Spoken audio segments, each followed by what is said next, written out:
information, and you can only narrow in on like that hour, that current 1,000 messages? No, you could trace it back if you wanted to. So for example, and it's amazing the speed of these things.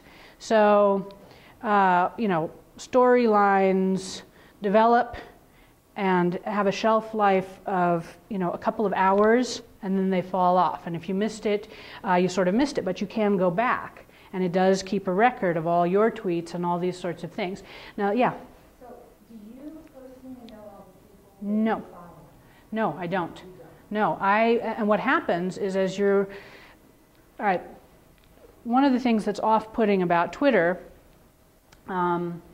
is that it has a little sort of grammar of its own. It's a very primitive grammar that allows you to interact with, you know, I mean, there are millions of people doing this, and it's actually probably more popular in cell phone-based cultures like the Middle East, where people are snapping pictures, you know, maybe doing voice tweets, which is something I haven't seen anyone in the United States doing. And you're standing there tentatively on the edge of this river of stuff. And you look at it, and the first thing you'll notice when you look at a typical tweet is that it's full of number signs, which are called hashtags, and @ signs, which are, you know, like the ones you have in email. Okay? And this is a little intimidating because you don't understand these words punctuated with number signs and @ signs. And the grammar of it is actually very simple. The hashtag puts you into a topic list. Okay? So say you're interested in Libya, which is probably right now number 7 or so on the list of popular topics and hashtags on Twitter. I never was able to find one. I just sort of picked this up by myself. No, I'm sure there must be one, especially for the more popular ones. But anyone can start one. Yeah. A hashtag for Gaddafi. And right. one for Libya. Yeah.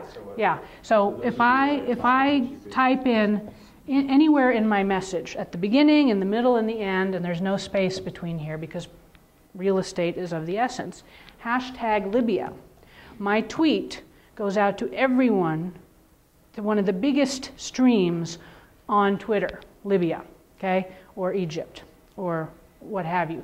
Now, you know, the beautiful sort of decentralizing thing about this is you can start your very own one. So I could go on there right now and start my new hashtag that says, you know, hashtag whatever this workshop is, you know, Syria workshop, and you'd probably want something that was smaller than that because that takes up a lot of letters of your 140 characters. It's not going to be a very popular one. It's going to be a tiny little current if I convince, you know, 1 or 2 of you to actually sort of be interested in it. But these things, because it's this very simple grammar, it could be as big as the hashtag Libya, you know, river of information, or as tiny as a little drip that no one's ever going to read. Yeah. Another educational thing is, you know, Noor, in her Arabic class, she tweets the kids questions and they answer her. Yeah. And the way that you would do that, there's one other part to this grammar. A hashtag puts your tweet or brings you a tweet from a topical stream. But by using the @ sign, and how many of you know Muna Al-Tahawi? You might have seen her a couple of weeks ago on Bill Maher. She was like the woman journalist who was the face of Egypt during the revolution. You know, she was on all the talk shows. She was on CNN. She was on Katie Couric all the time. Okay, she was on Bill Maher, flirting with Bill Maher. She was everywhere. Okay, so she has one of the most trafficked, just because she was moving off the platform of the traditional American media. Suddenly everybody knew her name. So you want to get something out there, you put it on @Muna Al-Tahawi, and she has 27,000 followers as of last week. I have 43 followers as of last week. That's why I'm like, come on. Okay, but Mona al-Tahawi, with her media sort of presence that was established literally, dominating the media just in the last 2 weeks. You can see right here. Here we're at Mona al-Tahawi's page. That's her. She has, last week when I looked, she had 27,000 followers. Today she has 33,000 followers. Not all of, and that is a diverse bunch of people. So that might be, she gets stalker tweets and trolls from people who saw her on Bill Maher and just want to chat her up. But she's also one of the go-to places for all the Egypt news. So you want to get something out of or into, that was my technique, #Egypt or @Mona al-Tahawi. And then once you're in there, you see the people that she's feeding off of. If you see someone that's particularly interesting, click on their name, follow them, and you cut out the middleman and you'll get those directly. So every one of your, you have a configuration of people that you follow. She only follows 287 sources. Those are her sources. And she broadcasts back out to almost 34,000 people. Okay, so that tells you something. Those are really good sources. And she gets wide distribution. Yeah. So is it as easy to initiate a tweet as like on Facebook? Yeah. Like there's a window or something? Yeah, yeah. So for example, you want to just go, Mark, to, just go back to my Facebook page for a second, and I'll show. And of course, a tweet doesn't have to be, a little piece of humor on your part. I mean, that's how most people use Twitter, is just like, a dumbed down version of Facebook, like I did this, I did that, this is what I'm thinking in 140 characters or less, and it's probably not worth tweeting. But if we go up here a little bit. Yeah, let's stop here. Okay, so we'll go, can you open up on U.S. advised to avoid land wars? By the way, how many of those thousands on Mona's page are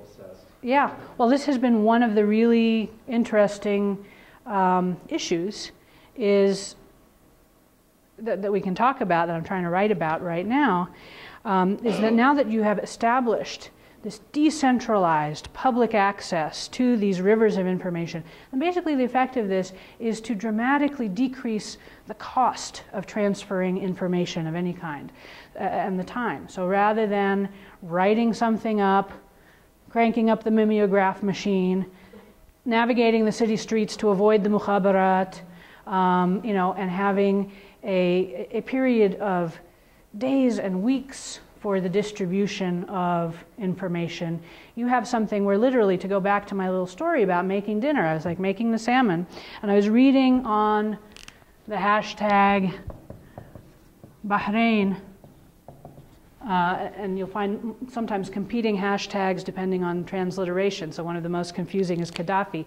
So there's about 13 different Gaddafi hashtags because everyone spells it differently. I haven't really been able to figure out which is the best one, or the most voluminous flow. So you have to be careful with that. But you find the ones that you like. You can sort of see those. So I was looking there, and literally, I hear sirens. I hear shooting. Someone else is saying, there's shots being fired outside my window. And suddenly the pace of these tweets begins to pick up. There's tear gas. Somebody fell down. Oh my God, I heard shots. There's someone in front of me. Here's a picture. So because of course people have their cell phones, and people will snap a photo or a video and immediately tweet it out. So within literally minutes, I was getting this in my house while I was burning the salmon, because I was just like glued to this thing, because you see it unfolding in real time. It's amazing. You can send pictures as well. Yes. Yeah. Yeah, I just heard on NPR yesterday about how instrumental Twitter was in Egypt and all the things that happened there. And I guess maybe this is a silly question, but would you say that all Middle Eastern countries are equipped to? Well, that's a very. Is there any one place where there aren't a lot of? That's a very good question, and and the answer is not. It's not as linear and obvious as you would think. In a place like Egypt, we estimate that maybe 20% of the population has regular access to the internet. you want me to repeat the question? It's a question about access. To what extent are people in the Middle East having universal or complete access to these kinds of technologies? So I'm going to back up a little bit and sort of do the background on that question. Again, for a variety of reasons having to do with education, having to do with urban infrastructure of telephone lines and broadband lines and things like that, just the pervasiveness of home computers, etc. Only about 20% of the population of Egypt has regular access to the internet. Okay, so one thing that we can deduce from this, and Egypt is on the upper end of that. In a place like Libya, I don't know what the precise statistic would be, but it would probably something more like 9%. Okay, on the higher end in places like Saudi or Bahrain, you're probably, maybe approaching, 50%, something like that. So clearly this is not pervasive. In contrast, and again, what we're looking at, especially in this volume, is a whole complex of media. This is only one side of the story. Yeah. Yeah, go ahead. I was going to ask for the microphone. Oh, sorry. But I think that from the CIA fact book, 4 million out of the 22 million in Syria. 4 million out of 22 million, so that's what? I don't do percentages. Yeah, I don't do percentages either. You guys do.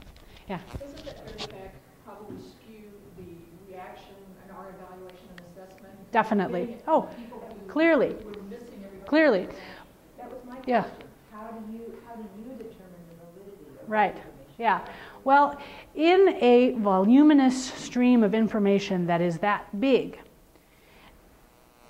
the beauty of microblogging is that it is so cheap and so minute that each individual piece of information, each tweet on its own is not that important, okay? But what is very clear to recognize is when you see, as I did in this one particular incident, where suddenly a volume of tweets from very new and different sources, names, @names that you've never seen before, usernames that you've never seen before, all figuring out that they're going to push into this hashtag. And so with each individual tweet, you have a scale of utility that is probably very close to zero, because most of what is going on Twitter, most of what this amazing network is being used for, is stuff of no importance whatsoever.